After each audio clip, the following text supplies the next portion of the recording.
भद्राय रामचंद्राय वेधसे रघुनाथाय नाथाय सीताया पतये नमः।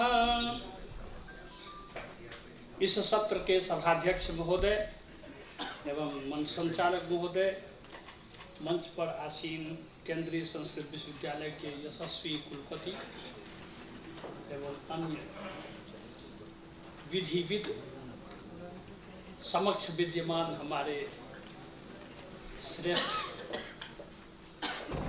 सहकर्मी, अनुज, छात्र एवं छात्रा, माता एवं बहनों, विधि शास्त्र एवं वैदिक दृष्टि यह विषय मैंने रखा। विधि शब्द के विषय में पारस्पर गृह सूत्र में एक सूत्र है, विधिर विधेयस तर्कश्च वेदः। विधि, विधेय और तर्क, इन तीनों को वेद की संज्ञा दी गई है। तो विधि क्या है? विधि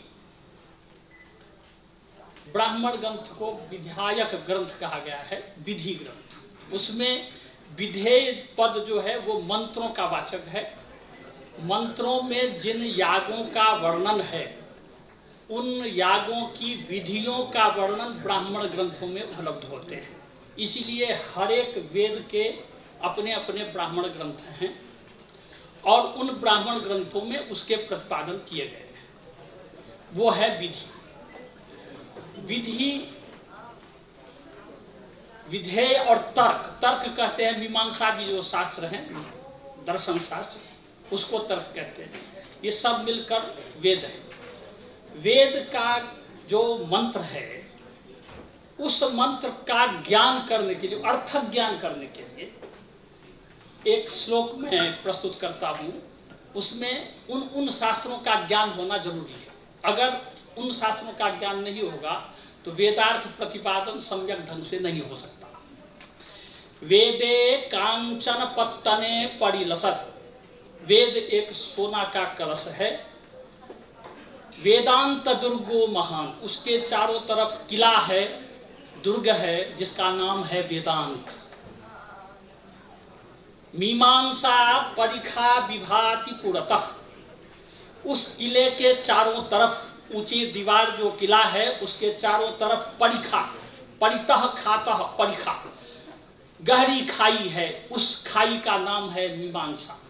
मीमांसा परिखा विभाति पुरतः शाब्दम लसत गोपुरम। गोपुर कहते हैं मुख्य द्वार को। उस किला का जो मुख्य द्वार है वह शब्द शास्त्र है, व्याकरण। योगो यामिनी जागरूक निचय, योग शास्त्र जो है वो रात को जागरूकता, जाग कर पहरा देता है। योगो जामिनी जागरूक निचय सांख्यम विवेकात्मकम। मुख्य द्वार पर बैठा हुआ जो व्यक्ति है वह सांख्य शास्त्र रूपी है, वह विवेक संपन्न है। विवेक कहते हैं अच्छे बुरे की पहचान करना विवेक है। सांख्यम विवेकात्मकम, वह सांख्य शास्त्र वहां बैठा है, जानता है कि ये अपना आदमी है, ये पराया आदमी है, ये ठीक है, ये नहीं ठीक है, इसको जाने देना चाहिए, इसको नहीं जाने देना चाहिए। इतनी व्यवस्था होने के बाद भी धर्मम चोरयितुम विशन्ति सुभगा, फिर भी कोई कुशल चोर, दो प्रकार के चोर कहे गए हैं, स्तेन और तस्कर। स्तेन है गुप्त चोर, जो हम जब सोए रहते हैं तब हमारे घर में आकर चोरी कर जाता है, और तस्कर जो हमारे सामने चाकू दिखाकर हमको लूट लेता है। तो ये दोनों प्रकार के जो चोर हैं बड़े कुशल हैं। इतनी व्यवस्था होने के बाद भी, इतनी सुरक्षा होने के बाद भी यदि उस स्वर्ण कलश को लेने के लिए पहुंच जाते हैं तो नैयायिका रक्षका, वहां न्याय शास्त्र के जानकार जो नैयायिक हैं वो उसके रक्षा करने के लिए दौड़ पड़ते हैं। वहां किसी विद्वान ने नैयायिका को कुड़ाह कहा है प्रसंग बस इसलिए कि गांव घर में हम ऐसा देखते हैं कि रात को सब सोए रहते हैं, अगर चोर गांव में प्रवेश करता है तो कुकुर झपट पड़ते हैं। तो इसलिए मजाक में कह दिया है। लेकिन नैयायिका रक्षका, इन सभी शास्त्रों का अध्ययन जब तक हम नहीं करेंगे तब तक हम वेद का सम्यक प्रतिपादन वेदार्थ का नहीं कर सकते। इसलिए सायणाचार्य के विषय में कहा जाता है कि पदवाक्य प्रमाण पारावार पारीण सायणाचार्य आसीत। वह पद वाक्य प्रमाण रूपी जो सागर है उसको पार कर जाने वाले थे, इसीलिए उनका जो भाष्य है वो सबके लिए ही बड़ा हितकारी होता है। वह जो वेद है उसको ब्रह्म की संज्ञा दी गई है। मैत्रायणी उपनिषद में एक मंत्र है, द्वे ब्रह्मणि वेदितव्ये शब्द ब्रह्म परम च यत् शब्द ब्रह्मणि निष्णातः पर ब्रह्माधिगच्छति। दो प्रकार के ब्रह्म की ब्रह्म के स्वरूप वहां प्रतिपादित किए गए। शब्द ब्रह्म रूप एक स्वरूप और पर ब्रह्म रूप दूसरा स्वरूप। तो शब्द ब्रह्म क्या है? यह जो मंत्र संहिता है इसमें शब्द हैं, उन शब्दों का हम अध्ययन करते हैं, अध्यापन करते हैं, पढ़ते पढ़ाते हैं। उसी को सुनकर, शब्दों को सुनकर गुरु परंपरा जो चली वो श्रुति परंपरा है।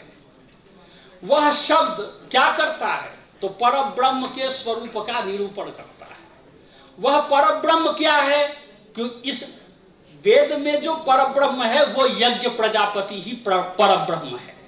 उस यज्ञ प्रजापति का वर्णन मंत्र के द्वारा किया गया है, मंत्र संहिताओं। और उस यज्ञ प्रजापति के विधान का वर्णन विधायकम वाक्यम ब्राह्मणम, विधायक वाक्य ब्राह्मण ग्रंथ को कहा जाता है। इसलिए जो विधि को जानने वाला है, विधि को बतलाने वाला शास्त्र है, वह विधायक कहलाता है। आजकल विधायक एमएलए जो होते हैं वो विधायक अलग हैं, जबकि उनका भी काम वही है, कानून बनाना उन्हीं का काम है। संसद में ही कानून पारित होता है और उस कानून को कानूनविद लोग न्यायालय में व्याख्या करते हैं और जिस तरह से परिस्थिति आती है उसका निर्णय देते हैं न्यायाधीश। तो कानून, यह जो विधि है, यही विधि अमरकोशकार ने विधि ब्रह्मा का नाम बताया है। धाताब्जयो निर्द्रोहिणो विरिंची कमलासनः स्रष्टा प्रजापतिर्वेधा विधाता विश्वसृड विधि। उस विधि का एक नाम और दिया, हिरण्यगर्भो लोकेशः स्वयंभूश्च चतुराननः, हिरण्यगर्भ भी नाम दिया। हिरण्यगर्भ के उत्पत्ति के विषय में मनु कहते हैं, भगवान विष्णु ततः स्वयंभूर भगवान अव्यक्तः व्यंजयन् निदम्। यह सब हुआ, उसके बाद अप एव ससर्जादौ तासु बीजमावासृजत् तदंड महुवद्धैमं सहस्रांशु समप्रभम तस्मिन् यज्ञे स्वयं ब्रह्मा सर्वलोक पितामह। सबसे पहले परमात्मा ने जब इस सृष्टि की रचना करने का सोचा तो उन्होंने जल का निर्माण किया और उस जल में एक शक्ति रूपी बीज को जब छोड़ा तो एक अंडा उत्पन्न हुआ। वह अंडा कैसा था? तो तदंड मभवद्धैमं सहस्रांशु समप्रभम, हजारों सूर्य के समान प्रकाश उसमें था। वह सोने का एक अंडा था। उस अंडे में तस्मिन् यज्ञे स्वयं ब्रह्मा, उस अंडे में ब्रह्मा जी निवास किए और ब्रह्मा जी ने उसमें कई वर्षों तक तपस्या की। उनकी तपस्या के द्वारा, तपबल से वह अंडा दो भागों में विभक्त हुआ, एक ऊपर की ओर गया, एक नीचे की ओर गया। जो ऊपर की ओर गया वो 7 स्टेशन पर रुका, भूः भुवः स्वः जनः तपः सत्यम, ये 7 लोक बने। और जो नीचे का की ओर गया दूसरा टुकड़ा, वो भी 7 स्टेशन पर रुका, उससे 7 लोक नीचे के बने। ये अधोलोक और ऊर्ध्वलोक 14 भुवन तैयार हुए, ये विश्व बना। इस विश्व में 84 लाख योनि, तिर्यक योनि के जीव हैं। अभी हमारे पूर्व वक्ता ने कहा है कि वनस्पतियों को भी जीवन है, पत्थरों को भी जीवन है। हमारे वेद में पत्थरों की स्तुति की गई है, नदी की स्तुति की गई है, औषधियों की स्तुति की गई है, लता वृक्ष गुल्म वृक्ष वनस्पति सबकी स्तुति की गई है। वहां सबका जीवन है, सब में देवत्व है, सब देवमय है। तो 84 लाख योनि जो है वो कैसा है? तो स्थावरम 20 लक्षम, 20 लाख योनि स्थावरों की है। स्थावर उसको कहते हैं जिसको, जो अपने मन से एक जगह से दूसरी जगह नहीं जाएगा, जहां पैदा हुआ वहीं नष्ट हो जाएगा, वो है स्थावर। स्थावरम विंशतिर्लक्षम जलजम नवलक्षकम, जल से उत्पन्न होने वाले 9 लाख जीव हैं मत्स्यादि। कूर्मम च रौद्र लक्षम स्यात्, कूर्म कछुआ जिसके ऊपर एक कवच जैसा होता है, ऐसा जो शंख कछुआ आदि कूर्म प्रजाति के जीव हैं वो 11 लाख योनियां हैं उनकी। तो 20 लाख 29 और 11 40 हो गया। 30 लक्षम पशूनाम तु स्थावरम विंशतिर्लक्षम जलजम नवलक्षकम कौर्मम च रौद्रलक्षम स्यात् 10 लक्षम तु पक्षिणम, 10 लाख योनि पक्षियों की है। 30 लक्षम पशूनाम तु 30 लाख योनि पशुओं की है। और 4 लक्षम च बानरान, 4 लाख योनि बानरों की है। उसमें छिपकली आदि जो है ये सब वृक्ष पर चढ़ने वाले जो है गिलहरी आदि ये सब बानर योनि में आते हैं, वृक्ष पर चढ़ने वाले। ये कुल मिलाकर के 84 लाख योनि है, ये तिर्यक योनि है। ततो मनुष्यता प्राप्ति ही, इस 84 लाख योनि के बाद मनुष्य का निर्माण हुआ। ततो मनुष्यता प्राप्ति ही ततः कर्माणि साधयेत्, उसके बाद कर्म पर निर्भर करता है कि हम देव योनि उत्तम योनि में जाएंगे या अधम योनि में जाएंगे। ये गरुड़ पुराण में इसका विस्तृत विवेचन है, उसको पढ़ करके हम जान सकते हैं। वह जो ब्रह्मा है, वह ब्रह्मा इस संपूर्ण संसार को बनाता है। सोभिध्याय शरीरात् स्वात् शिश्रिक्षुर विविधा प्रजा, वह अनेक प्रकार की प्रजाओं की का निर्माण करने की जब कामना किया तो सो अकामयत नारायणो ह अकामयत, सत्य ब्राह्मण कहता है नारायण ने कामना की एको हम बहुश्याम प्रजाये, या मैं अकेला हूं बहुत हो जाऊं इसके लिए प्रजनन करूं बढ़ूं। तो कैसे बढ़ेगा, तो परमात्मा ने कुछ दर्शन किया। स तपो अतप्यत, उसने तप किया। स तपो अतप्यत स पंचरात्रम क्रतुम अपश्यत, उसने 5 रात में होने वाले पंचरात्र क्रतु यज्ञ का दर्शन किया। उस यज्ञ को किया, वह यज्ञ पंचरात्र क्रतु जो है वो है पुरुष मेध यज्ञ, जिसका वर्णन पुरुष सूक्त में पूरा है। सहस्र शीर्षा पुरुषा सहस्राक्ष सहस्रपात, उसमें तत्व विराड जाए तब विराजो ही पुरुषा तस्वा दस्वा जायंत जे के चो भया दत्ता, दोनों तरफ दांत वाले एक तरफ दांत वाले सब प्रकार के जीव उत्पन्न हुए, ये सब उसमें विधान है। जब इस समस्त सृष्टि का निर्माण ब्रह्मा ने कर दिया तो ब्रह्मा के लिए हिरण्यगर्भ सूक्त में कहा गया है ऋग्वेद में, हिरण्यगर्भः समवर्तत अग्रे, अग्रे सर्वप्रथमम हिरण्यगर्भः समवर्तत। हिरण्यगर्भ नाम का जो प्रजापति है वह उत्पन्न हुआ। भूतस्य जातः पति एक आसीत, वह संपूर्ण प्राणी का 84 लाख योनि, अधम योनि, एक मनुष्य योनि, देव योनि, सब योनि में जो जीव तत्व हैं उन सभी तत्वों का अकेला वो एक स्वामी था। हिरण्यगर्भः समवर्तताग्रे भूतस्य जातः पतिरेक आसीत सौदाधार पृथ्वी, उसने पृथ्वी को धारे। यहां पृथ्वी शब्द का अर्थ इस पृथ्वी से नहीं है। सौदाधार पृथ्वी द्याम उतेमाम, इमाम से इस पृथ्वी का बोध होता है और पृथ्वी से अंतरिक्ष लोक का बोध होता है। सौदाधार पृथ्वी द्याम, द्याम माने द्युलोक, और उत इमाम, इमाम पृथ्वी दाधार कस्मै देवा यह विखा विधे। मैं यहाँ को संज्ञक प्रजापति है, प्रजापति वै कह सत्य ब्राह्मण कहता है, उस क संज्ञक प्रजापति के लिए हम यह सेवा पूजा करते हैं।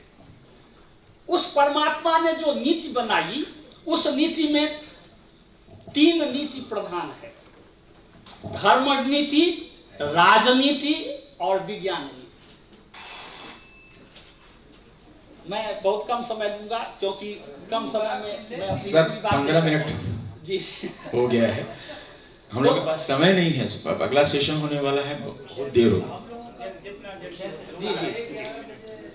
तो धर्म नीति, राजनीति और विज्ञान, आप संक्षेप में समाप्त करें। विज्ञान नीति तो अध्यात्म नीति है, अध्यात्म है, किंतु राजनीति और धर्म नीति का एक उदाहरण छोटा सा देता हूं।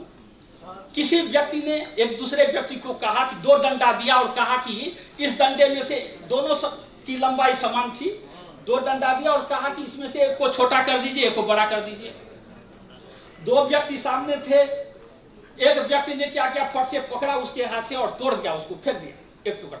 कहा लो हो गया, एक छोटा हो गया, बड़ा हो गया। दूसरे ने कहा नहीं भाई ये ठीक नहीं, इसमें एक की हिंसा हो रही, तोड़ा जा रहा है। मां हिंसा सर्वभूतानि, कल भी हमारे पूर्व आचार्य वक्ता ने उदाहरण दिया है धर्मशास्त्र का, किसी की हिंसा करना ठीक नहीं है, तो ये ठीक नहीं है। तो क्या करना चाहिए, तो उन्होंने धर्म नीति का आश्रय लिया, कहा कि जो तोड़ करके फेंका वो भी लाओ और उसके बाद उतना बड़ा और लेकर आओ। तो जो तोड़ा था उसको जोड़ दिया, उसमें थोड़ा और जोड़ दिया, तो एक छोटा एक बड़ा हो गया कि ये धर्म नीति है। तो आत्मोदयः बलग्रानिर नीति नीति तदिह कथ्यते, ये शिशुपाल वध का जो कथन है सर, आत्मोदयः अपना हृदय और विनम्र अनुरोध है सर समाप्त करें, समय नहीं। इस प्रकार से समय होता तो मैं बहुत कुछ तैयार करके लाया था, अब ये छपेगा तो आप लोग पढ़ेंगे। मैं इस धन्यवाद डॉक्टर सुरेंद्र, धन्यवाद डॉक्टर सुरेंद्र। एक तदर्थ मैं आयोजकों को और विशेष रूप से उपेंद्र हम आभारी हैं सारे प्रतिभागियों से जिन्होंने गर्भित व्याख्यान दिया है। और मंच को प्रणाम करते हुए, सभा के सदस्यों को प्रणाम करते हुए मैं अपनी वाणी को विराम देता हूँ। धन्यवाद।